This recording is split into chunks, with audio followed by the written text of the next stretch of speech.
Hello friends, welcome to my channel HP movie explainer. आज हम explain करने वाले हैं आइडियोक्रेसी।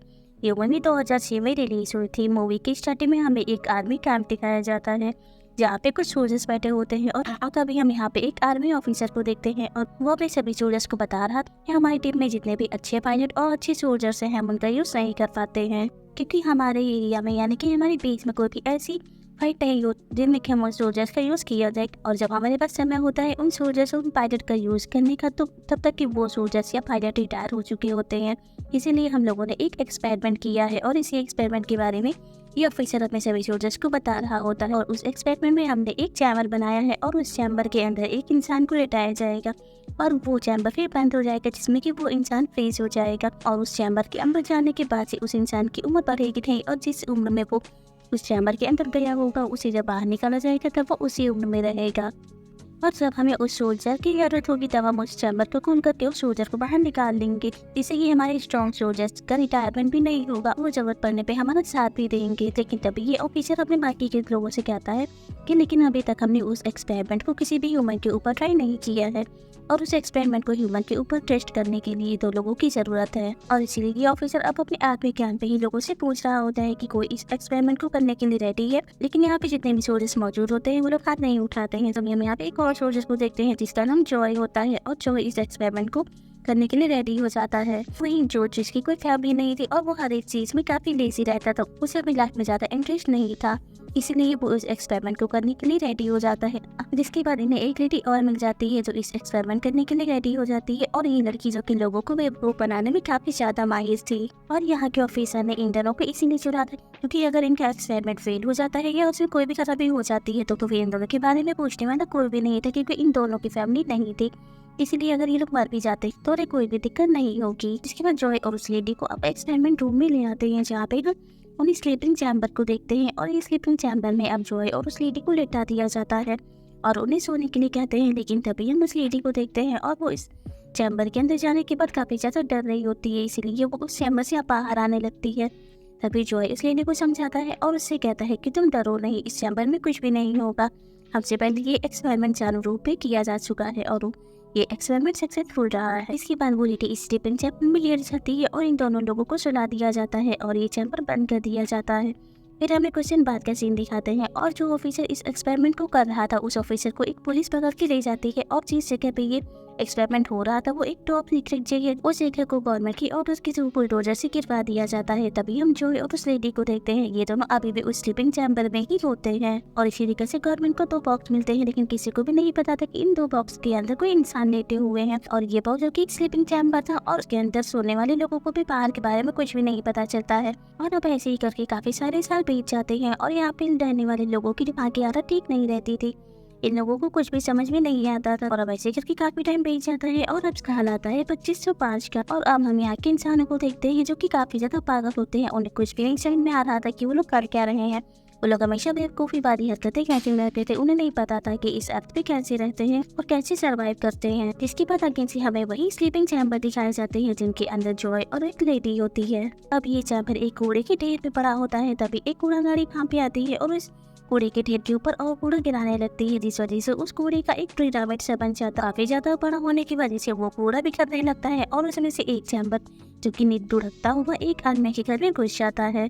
और उस आदमी के घर में घुसने के बाद से वो चैम्बर ऑटोमेटिक अनलॉक हो जाता है और उस चैम्बर से अब जॉय बाहर आता है। और जॉय अब काफी ज्यादा थका होता है क्योंकि वो इतने सालों से सो रहा था। और जैसे कि ऑफिसर ने इस एक्सपेरिमेंट को शुरू होने से पहले कहा था, स्लीपिंग चैम्बर के अंदर जो इंसान जिस उम्र में जा रहा है वो वैसे का वैसे ही रहेगा, चाहे वो जितने साल बाद भी इस चैम्बर से बाहर आए, उसकी बॉडी के ऊपर कोई भी इफेक्ट नहीं आएगा। और ऐसा ही होता है, जॉय अभी तक यंग ही होता है। और जॉय जो कि 500 साल से इसी स्लीपिंग चैम्बर में सो रहा था और जॉय अब यहाँ पे एक आदमी को देखता है। तभी वो इस आदमी के पास आता है और उससे पूछता है कि मेरा कैंप कहाँ पर है। और ये बात सुनकर के वो लड़का जॉय से कहता है कि कौन सा कैंप, तुम किसके बारे में बात कर रहे हो। और वो लड़का अब जॉय को उठा करके अपने घर से बाहर फेंक देता है। और जॉय यहाँ पे एक लड़के से अपने आर्मी कैंप और अपने दोस्तों के बारे में पूछ रहा था। और ये सब कुछ देख करके जॉय को कुछ भी समझ में नहीं आ रहा था कि वो यहाँ पे कैसे पहुंचा है। इसीलिए वो बाहर खड़े हुए कुछ लोगों को देखता है और उन लोगों से ज्यादा के अपने कैंप के बारे में पूछता है और उसका एड्रेस लेता है। लेकिन और ये लोग अब जॉय को देख करके उसे काफी जोरों से गालियां देने लगते हैं और उसे भगाने लगते हैं। क्योंकि उन्हें जॉय के बात करने का तरीका पसंद नहीं आता है, क्योंकि जॉय जो कि काफ़ी पुरानी लैंग्वेज में बात कर रहा था, जिसे मतलब 25 और 5 साल के लोगों को देखते हैं और ये लोग आपस में गालियाँ दे करके बात करते थे। और इसमें हैरान करने वाली बात ये थी कि ये लोग आपस में एक दूसरे को गालियाँ देते थे और इस चीज़ से किसी को भी कोई प्रॉब्लम नहीं होती थी, किसी को भी कुछ भी बुरा नहीं लगता था। तभी जो ये सोचता है कि मैं इतने टाइम से स्लीपिंग चैम्बर में सो रहा था, इस वजह से शायद मेरी तबीयत खराब हो गई है। और इसीलिए जॉय अपना इलाज कराने के लिए एक हॉस्पिटल जाता है और उस हॉस्पिटल में जाकर के वो देखता है कि हॉस्पिटल में काफ़ी ज़्यादा गंदगी थी। यहाँ पे ऐसा लग रहा था कि किसी ने भी काफ़ी सालों से इस हॉस्पिटल की सफाई तो की ही नहीं है। इसीलिए वो पानी पीने के लिए एक टैप के पास जाता है और जब वो टैप को ओपन करता है तब उसमें से किसी कंपनी का ड्रेन बाहर आ रहा था। तो ये सब कुछ देख करके जॉय काफ़ी ज़्यादा परेशान हो गया था। उसे कुछ भी समझ में नहीं आ रहा था कि यहाँ पे हो क्या रहा है, जिसकी वजह एक लड़के को देखता है और वो उस लड़के के पास जाता है और उसे कहता है कि मुझे पानी चाहिए। ये बात सुन करके वो लड़का जॉय से कहता है कि वही पानी जो कि बाथरूम में आता है। ये बात सुन करके जॉय लड़के से कहता है कि नहीं, मुझे पीने के लिए पानी चाहिए।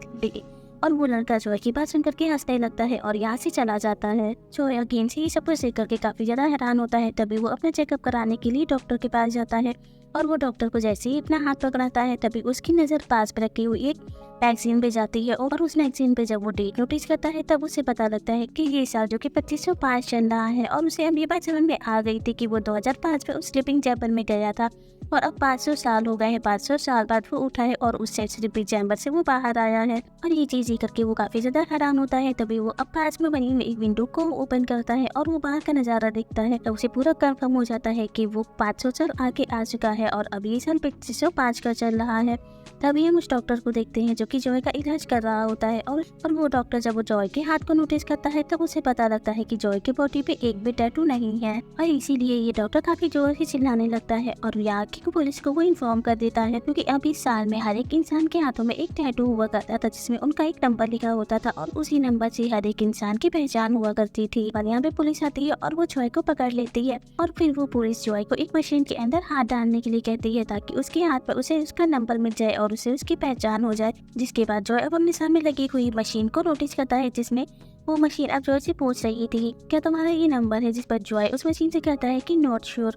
लेकिन उस मशीन को ऐसा लगता है कि जॉय का नाम नॉट श्योर है, इसलिए वो अब जॉय के सामने लगी हुई मशीन पे उसका नाम नॉट श्योर लिख देती है। और इसके बाद जॉय को एक दूसरी जगह लेकर के जाते हैं जहाँ पे काफी सारे लोग होते हैं और ये सभी लोग अब जॉय का IQ टेस्ट लेते हैं और वो लोग इस IQ टेस्ट से ये पता लगाने की कोशिश करते हैं कि जॉय कितना समझदार है, ताकि वो लोग जब उसे जेल में लेकर के जाए तो फिर इसकी समझदारी के हिसाब से ही उसे काम दे सके। और इसीलिए अब यहाँ के लोग जॉय से अपनी दुनिया का सबसे टफ सवाल पूछते हैं और वो अब जॉय से कहते हैं कि मान लो तुम्हारे पास एक बाल्टी है और उसमें 2 गैलन है, और वहीं दूसरी तरफ एक बाल्टी है और उसमें 4 गैलन है, तो बताओ तुम्हारे पास कितने बाल्टी हैं। और ये क्वेश्चन सुनकर के जॉय बहुत ही ईज़िली बोलता है कि मेरे पास 2 बाल्टी हैं। और ये आंसर सुनकर के यहाँ पे सभी लोग काफी ज्यादा हैरान हो जाते हैं, जिसके बाद जॉय को जेल में ले जाया जाता है।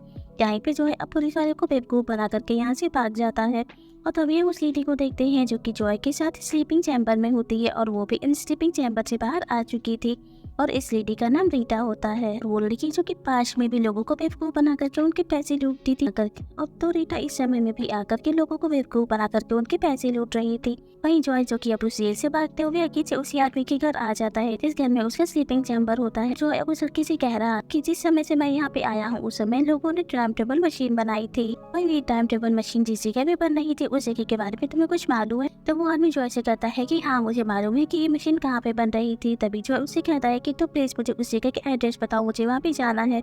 लेकिन तभी वो आदमी जॉय से कहता है कि लेकिन मैं तुम्हें उस जगह का एड्रेस क्यों बताऊं, इसमें मेरा क्या प्रॉफिट है। इसीलिए जॉय अब उस आदमी को बेवकूफ बनाता है और उसे कहता है जब मैं अपने समय में वापस चला जाऊंगा तो मैं तुम्हें अपने समय से तुम्हारे अकाउंट में बहुत सारे पैसे भेज दूंगा और उन पैसे से तुम रातों रात काफी ज्यादा अमीर हो जाओगे। और ये बात अब उस बेवकूफ आदमी को भी समझ में आ गई थी, इसलिए वो अब जॉय को अपनी कार में बैठाता है और उसे अब उस जगह पर ले जाने लगता है जिस जगह पे वो टाइम टेबल मशीन होती है, यानी कि वो स्लीपिंग चैम्बर होता है। बट जॉय और वो बेवकूफ आदमी कार में बैठ के जा रहे होते हैं, तभी उन्हें रास्ते में रीटा भी मिल जाती है। इसलिए जॉय फौरन से रीटा को अपनी कार में बैठा लेता है और अब ये तीनों मिलकर दूसरे जगह भी जाने लगते हैं। लेकिन कुछ दूर जाने के बाद जॉय के हाथ को स्कैन कर दिया जाता है और यहाँ पे अगेन से पुलिस आती है और वो जॉय को पकड़ करके ले जाती है। लेकिन इस बार वो पुलिस जॉय को पुलिस स्टेशन नहीं लेकर के जाती है, जबकि इस बार वो पुलिस जॉय को व्हाइट हाउस लेकर के जाती है। और व्हाइट हाउस में जाने के बाद जॉय को यहाँ पे एक सरपंच मिलता है और वो सरपंच जॉय से कहता है कि तुम्हें पता है कि तुम्हें यहाँ क्यों लाया गया है, क्योंकि तुम इस दुनिया की सबसे तेज IQ लेवल वाले आदमी हो तुम्हारा आईक्यू जो कि काफ़ी ज़्यादा हाई है, और जिस सवाल का जवाब तुमने जेल में दिया था वो सवाल जो कि इस दुनिया का सबसे टफ सवाल, और उस सवाल का आंसर आज तक इस दुनिया में कोई भी नहीं दे पाया है। तभी हम यहाँ के द प्रेसिडेंट को आते हुए देखते हैं। और द प्रेसिडेंट आकर के अब यहाँ के सभी लोगों को अनाउंस करता है कि अब हमें परेशान होने की कोई ज़रूरत नहीं, क्योंकि हमारे दुनिया में एक ऐसा इंसान आ गया है जिसका आईक्यू लेवल सबसे ज़्यादा तेज है और उसे बहुत ज़्यादा समझ है। और तभी हमें पता लगता है कि इस दुनिया के लोग ज़्यादातर इसीलिए परेशान रहते थे क्योंकि यहाँ पे फसलें खत्म हो गई थी और इन्हें फसलें उगाने का कोई भी आइडिया नहीं होता है। और अब ये लोग जॉय की मदद से ही इस दुनिया में फसल उगाने वाले थे, क्योंकि जॉय का दिमाग जो कि इस दुनिया में रहने वाले सभी लोगों के दिमाग से काफ़ी ज़्यादा तेज चलता था। जिसके बाद ये सभी लोग मिलकर के जॉय को एक बहुत बड़े से खेत में लेकर के जाते हैं और इस खेत में फसल बिल्कुल भी नहीं हो रही थी। लेकिन तभी जॉय इन लोगों को बेवकूफ़ बनाने की सोचता है और वो अब अपनी मदद करने के लिए यहाँ पे अपनी फ्रेंड रीटा और उस आदमी को बुलाता है, जिस आदमी की मदद से ये लोग टाइम टेबल मशीन तक जा रहे थे। और वो बेवकूफ़ आदमी अब जॉय के पास आता है और उसे एक नक्शा देता है। तभी जॉय अपनी फ्रेंड रीटा को यहाँ बुलाता है और अब ये लोग ये डिसाइड करते हैं कि हम लोग इसी नक्शे की मदद से टाइम टेबल मशीन तक पहुंचेंगे और उस स्लीपिंग चैम्बर में बैठकर ही अपनी दुनिया में वापस चले जाएंगे। और इस मैप को ओपन करता है और वो समझ जाता है कि वो बेवकूफ़ आदमी जिसे हम लोग बेवकूफ़ बना रहे थे उसे तो खुद हमें बेवकूफ़ बना दिया है, क्योंकि उसका जो मैप था वो जॉय को बिल्कुल भी समझ में नहीं आता है। और तभी जॉय ये डिसाइड करता है कि अब हमें खुद से स्लीपिंग चैम्बर को ढूंढना होगा और दुनिया में वापस जाना होगा। इसके बाद जॉय इस खेत की फसलों को चेक करता है और वो उसे पता लगता है कि यहाँ पे ये लोग फसलों को पानी देने की बजाय इसमें ड्रिंक डाल रहे हैं और इसीलिए इस दुनिया में फसलें नहीं हो रही, क्योंकि इन फसलों को पानी की जगह ड्रिंक मिल रहा था। तभी जॉय अब इन सभी लोगों से कहता है कि हमें इन फसलों में ड्रिंक नहीं डालना है, जबकि इन फसलों को पानी चाहिए।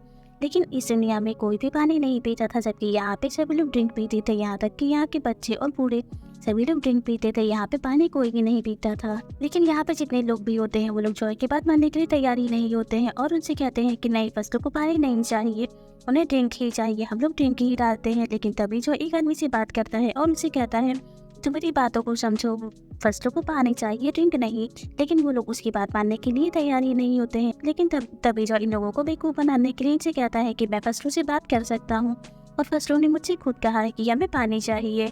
और ये बात सुन करके यहाँ के सभी लोग तैयार हो जाते हैं और फसलों को पानी डालने के लिए, और अभी लोग उन फसलों में पानी डालते हैं। लेकिन दिन हो जाते हैं, अभी भी यहाँ की फसलें दोबारा से उगी नहीं थी, इसलिए ये लोग काफी ज्यादा परेशान हो जाते हैं। तभी हम यहाँ पे ड्रिंक की कंपनी के मालिक को देखते हैं और वो मालिक आकर के इन लोगों के ऊपर काफी गुस्सा करता है, क्योंकि उस ड्रिंक कंपनी में काफी सारे लोग काम करते थे और अब उन लोगों के पास कोई भी काम नहीं बचा था। तो सभी लोग अब जॉय की अकेले से स्ट्राइक करने लगते हैं और उसे कहते हैं कि इसने हमारी नौकरी छीनी है, इनकी वजह से हमारी नौकरी में नुकसान हुआ है, इसीलिए इसे सजा मिलनी चाहिए। सभी लोग इस चीज़ की डिमांड कर रहे होते हैं प्रेसिडेंट से, इसीलिए प्रेसिडेंट भी अब जॉय को सजा देने के लिए रेडी हो जाता है। और यहाँ का प्रेसिडेंट अभी ये अनाउंस करता है कि जॉय को सजा होगी और उसे मौत की सजा होगी और वो भी लाइफ होगी। और अब फाइनली वो दिन आ जाता है जिस दिन जॉय को सजा होने वाली थी अब, और वो भी सभी लोगों के सामने जॉय को मौत की सजा होने वाली थी। लेकिन तभी हम रीटा और उस बेवकूफ आदमी को देखते हैं, ये दोनों मिलकर के अब उन खेतों में जाते हैं जहाँ पे जॉय ने पानी दिया होता है।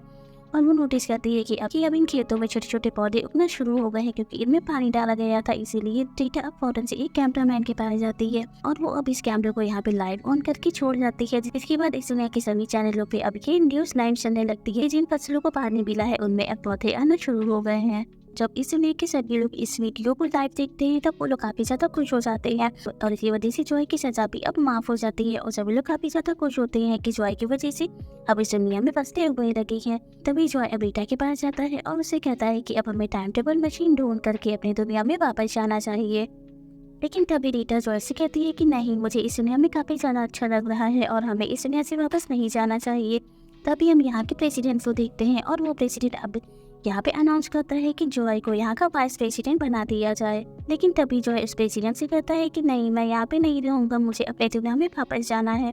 लेकिन ये बात सुनकर के इस दुनिया के जितने भी लोग होते हैं वो लोग काफ़ी ज़्यादा उदास हो जाते हैं और वो एक एक करके जॉय को अपनी दुनिया की सभी प्रॉब्लम्स बताने लगते हैं और उनसे कहते हैं कि तुम हमारी दुनिया में आई हो, इसी वजह से हमारी दुनिया में फसलें हो रही हैं, इसलिए हम नहीं चाहते कि तुम अपनी दुनिया में जाओ। इसके बाद जॉय अभी इस दुनिया के सभी लोगों की बातें सुनता है और उनकी प्रॉब्लम समझता है, जिस वजह से वो भी काफ़ी ज़्यादा इमोशनल हो जाता है और वो अब ये डिसाइड कर लेता है कि वो अब इस दुनिया को छोड़ करके कहीं नहीं जाएगा और वो अब इसी दुनिया में रहेगा। फिर हमें कुछ दिन बाद का सीन दिखाते हैं, जॉय और रीटा ने अब शादी कर ली होती है और इनकी बच्चे भी हो जाते हैं और कुछ दिन बाद जॉय को इस दुनिया का प्रेसिडेंट भी बना दिया जाता है। और इसी के साथ इस मूवी की भी एंडिंग हो जाती है। Thank you for watching.